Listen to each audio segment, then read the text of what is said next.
को जय श्री राम। ज्योतिष कर्मा में आपका स्वागत है। आज हम बात करेंगे मांगलिक दोष अथवा मांगलिक योग के बारे में। क्यों इसको मांगलिक दोष कहा जाता है, क्यों इसको मांगलिक योग कहा जाता है। इससे पहले हमारी संस्थान द्वारा आपके लिए एक महत्वपूर्ण सूचना है। हम साप्ताहिक रूप से कुछ चुनिंदा लोगों की निःशुल्क कुंडली का विश्लेषण करेंगे। तो जो भी इच्छुक व्यक्ति हैं या इच्छुक अभ्यर्थी हैं वो अपने जन्म का विवरण कमेंट बॉक्स में डाल सकते हैं। मांगलिक योग और दोष के बारे में अब हम बात करेंगे। मांगलिक योग अर्थात पॉजिटिविटी और दोष अर्थात नेगेटिविटी, और मांगलिक का अर्थ होता है शुभता। तो मांगलिक योग का मतलब है आपके जीवन में ये शुभता को ऐड ऑन करता है, और मांगलिक दोष का मतलब है यह आपके जीवन में कठिनाइयों को बढ़ाता है या नेगेटिविटी को बढ़ाता है। तो पहले हमें समझना होगा ये योग बनता कैसे। मंगल की बात अगर हम करेंगे तो मांगलिक में मंगल प्लैनेट का रोल इम्पोर्टेंट होता है। मंगल जो कारक है ब्लड का, ऊर्जा का, साहस का, तकनीकी ज्ञान का, स्किल्स का। मंगल प्रथम भाव एवं अष्टम भाव को कालपुरुष कुंडली में दर्शाता है। प्रथम भाव सेल्फ एफर्ट का होता है। प्रथम भाव आपकी खुद की बॉडी है। अष्टम भाव आपका ससुराल है। अष्टम भाव एंजाइटी का है। अष्टम भाव डिप्रेशन का है। अष्टम भाव आपका शादी के बाद होने वाला परिवार है। अब हम बात करेंगे कि मांगलिक योग अथवा दोष बनता कैसे। मंगल एक राशि में 45 दिन तक रहता है, ट्रांजिट करता है। इस समय मंगल मीन राशि में ट्रांजिट कर रहा है। तो जब भी मंगल का संबंध आपके 7वें भाव यानी जया भाव से बनता है, अथवा मंगल द्वितीय भाव में हो अथवा मंगल अष्टम भाव में हो, तो व्यक्ति मांगलिक कहलाता है। हमें यह समझना होगा द्वितीय भाव को हम मांगलिक क्यों कंसीडर कर रहे हैं, क्योंकि बहुत से लोग द्वितीय भाव को मांगलिक कंसीडर नहीं करते हैं। मंगल द्वितीय भाव जो आपके पार्टनर का ससुराल दिखाता है और पार्टनर की आयु दिखाता है, इसलिए हम मंगल द्वितीय भाव को भी मांगलिक के रूप में कंसीडर करते हैं। अब हम स्टेप वाइज भावों से समझेंगे कि मांगलिक कैसे बनता है, क्यों मांगलिक होता है। तो मंगल अभी मीन राशि में ट्रांजिट कर रहा है, यानी 12 नंबर राशि में ट्रांजिट कर रहा है। वह इस राशि में 45 दिन तक रहेगा। अर्थात जिस भी व्यक्ति का चंद्रमा अगर 12 नंबर राशि में है तो वो व्यक्ति अभी acidity, aggression, government related problem से जूझ रहे होंगे या उनको इसका सामना करना पड़ेगा। तो 45 दिन तक इन व्यक्तियों को अपने खान पान का ध्यान रखना चाहिए। अब हम बात करेंगे मंगल प्रथम भाव अर्थात 12 नंबर राशि। तो जब भी लग्न आपका 12 नंबर होगा, उदित होगा, तो वो व्यक्ति मांगलिक कहलाएगा। अर्थात मंगल जब 12 नंबर राशि में हो और आपका लग्न 12 नंबर का हो तो वो व्यक्ति मांगलिक होगा। तो अभी मीन लग्न वाले व्यक्ति मांगलिक होंगे। इसी तरह से अगर हम बात करें तो जिस भी व्यक्ति का मंगल द्वितीय भाव में हो, अर्थात कुंभ राशि, कुंभ लग्न वाले व्यक्ति, ये व्यक्ति मांगलिक होंगे। मंगल जब भी द्वितीय भाव में होता है तो व्यक्ति मांगलिक कहलाता है। तो जिस भी व्यक्ति का अभी कुंभ लग्न होगा वो व्यक्ति मांगलिक कहलाएगा। द्वितीय भाव को कुटुंब भाव भी कहा जाता है। चतुर्थ भाव जिसको सुख भाव भी कहा जाता है। तो जिस भी व्यक्ति का लग्न 9 नंबर राशि यानी धनु लग्न होगा तो 11 नंबर राशि चतुर्थ भाव में पड़ेगी, तो वो व्यक्ति मांगलिक होगा। उसी तरह से बात करें सप्तम भाव की, तो सप्तम भाव जिसे जया भाव भी कहा जाता है वो व्यक्ति मांगलिक कहलाता है। तो जिस भी व्यक्ति का लग्न 6 नंबर का होगा, इस समय जिस भी व्यक्ति का लग्न 6 नंबर का होगा वो व्यक्ति मांगलिक कहलाएगा। अब बात करते हैं अष्टम भाव की। अष्टम भाव जिसको मांगल्य भाव भी कहा जाता है। तो अष्टम भाव में जिस भी व्यक्ति का मंगल पड़ता है वो व्यक्ति मांगलिक होता है। तो अगर हम इस समय बात करें तो सिंह लग्न के व्यक्ति मांगलिक होंगे। जिस भी व्यक्ति का लग्न सिंह है तो मंगल अष्टम भाव में पड़ेगा तो वो व्यक्ति मांगलिक कहलाएगा। अब हम बात करेंगे 12वें भाव की, जिसमें मंगल होगा तो वो व्यक्ति मांगलिक कहलाएगा। तो मेष लग्न वाला व्यक्ति जिसके 12वें भाव में 12 नंबर राशि पड़ेगी वो व्यक्ति मांगलिक कहलाएगा।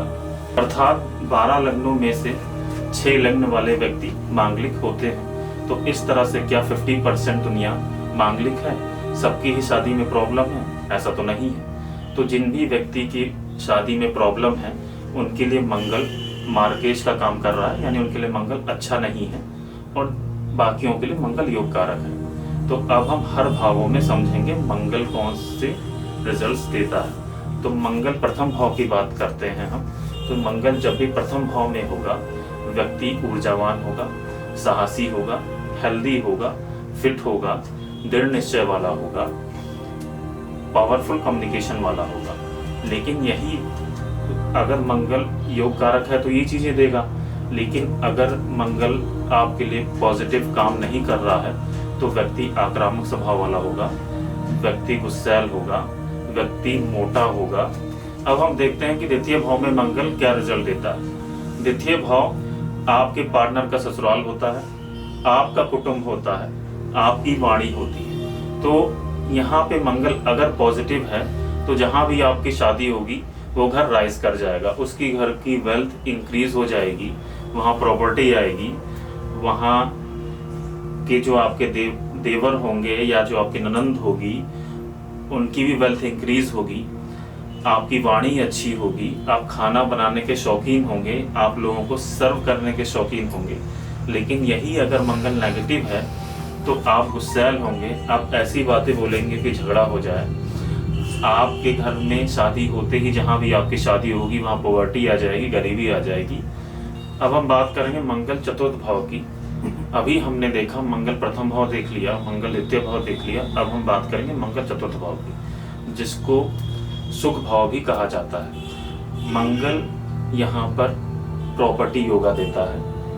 मंगल यहाँ पे अगर अच्छा है तो आप अच्छे रिश्ते निभाने वाले होंगे, यानी रिलेशनशिप, हेल्दी रिलेशनशिप आपका होगा, आप प्रॉपर्टी इंक्रीज करोगे। लेकिन यहाँ पे अगर मंगल नेगेटिव काम कर रहा है तो आपके घर में कभी शांति नहीं रहेगी, क्योंकि मंगल चतुर्थ भाव यानी कि जहाँ पे हस्बैंड और वाइफ का घर जिसको कहा जाता है वहाँ पे मंगल का बैठना तब अच्छा है जब ये आपके लिए योग कारक है। लेकिन अगर ये नेगेटिव काम कर रहा है तो वहाँ पे झगड़े होंगे, आपका रिलेशन अच्छा नहीं होगा, आपको प्रॉब्लम्स का सामना करना पड़ेगा। मंगल सप्तम भाव की अब हम बात करेंगे। जब भी सप्तम भाव में मंगल होगा तो जो व्यक्ति होगा काफी सपोर्टिव नेचर का होगा, हमेशा लोगों की मदद करने के लिए तत्पर रहेगा, व्यक्ति जिम्मेदार टाइप का होगा, उसको जिम्मेदारी कहीं ना कहीं लेनी पड़ेगी, व्यक्ति हेल्थ कॉन्शियस होगा, व्यक्ति स्लिम बॉडी, ए वेल बिल्ट बॉडी होगा, उसका फेयर कॉम्प्लेक्शन होगा। हाँ, हो सकता है व्यक्ति टेक्निकल फील्ड में हो सकता है व्यक्ति सर्जन हो सकता है व्यक्ति स्किलफुल हो। तो ये सारी चीजें मंगल सप्तम भाव को दर्शाती है अगर वो पॉजिटिव काम कर रहा है तो। लेकिन अगर वो नेगेटिव काम कर रहा है तो आपका जो पार्टनर होगा उसको हेल्थ चैलेंजेस का सामना करना पड़ेगा, उसके आपस में आपके झगड़े होंगे, डाइवोर्स तक की प्रॉब्लम का सामना करना पड़ सकता है अगर मंगल अच्छा काम नहीं कर रहा है तो। अब यदि सप्तम भाव में मंगल नेगेटिव रूप से काम कर रहा है तो व्यक्ति को रिलेशनशिप चैलेंजेस का सामना करना पड़ेगा, उसको हेल्थ चैलेंजेस का सामना करना पड़ेगा, उसके पार्टनर की सर्जरियां होंगी, मल्टीपल सर्जरी योगा है अगर मंगल सप्तम भाव में है और नेगेटिव काम कर रहा है। अब हम बात करेंगे मंगल के अष्टम भाव यानी मांगल्य भाव में मंगल होगा तो क्या होगा। मांगल्य भाव में मंगल बहुत अच्छा माना नहीं जाता क्योंकि ये आपके ससुराल का है, ये आपके इन-लॉज का है। तो जब भी ये पार्टनर ये आपकी आयु का भी है तो अष्टम भाव में यदि मंगल होगा तो व्यक्ति रिवेंजफुल नेचर का होगा, उसमें बदला लेने की प्रवृत्ति होगी, वो गुस्सैल होगा, उसके एक्सीडेंट्स होते रहते होंगे, उसको फायर इंसिडेंट्स का सामना करना पड़ेगा, उसकी जहाँ शादी होगी उसके भी वहाँ पे संबंध अच्छे नहीं होंगे क्योंकि वो आपके ससुराल का है। लेकिन यदि वो पॉजिटिव काम कर रहा है तो आपकी वाणी बहुत अच्छी होगी। मार्स इन 12th भाव यानी मंगल 12वें भाव में होता है यदि तो व्यक्ति ज्ञान बांटने वाला होता है, प्रॉपर्टी योगा है ये। लेकिन यदि मंगल इसी में नेगेटिव काम कर रहा है तो व्यक्ति को रिलेशनशिप चैलेंजेस का सामना करना पड़ेगा, इनके एक्सीडेंट होते रहे। अब हमने अभी तक बात की कि मांगलिक व्यक्ति होता क्यों है, या मंगल कहाँ कहाँ किन भाव में होता है तो व्यक्ति मांगलिक होता है। अब हम बात करेंगे इसके परिहार की कि कब कब मांगलिक दोष माना नहीं जाएगा। तो मंगल अच्छा करने की रेमेडीज क्या है? रेमेडीज ये है कि आप ऑनेस्ट रहिए, आप फिजिकली एक्टिव रहिए। चंद्रमा का संबंध मंगल से मैंने आपको बताया, तो जब भी आपका चंद्रमा अच्छा होगा वो मंगल को कंट्रोल कर देगा, क्योंकि चंद्रमा क्या है? शिव जी हैं और मंगल हनुमान जी। तो चंद्रमा अगर आपका अच्छा है तो मंगल को कंट्रोल करेगा। तो इसकी सबसे अच्छी रेमेडी ये है कि आप हर सोमवार को शिवलिंग पर दूध चढ़ाएं, दूध का दान भी दे सकते हैं। और मंगल मीठे का कारक है, अर्थात मंगल मीठी चीजों को दर्शाता है।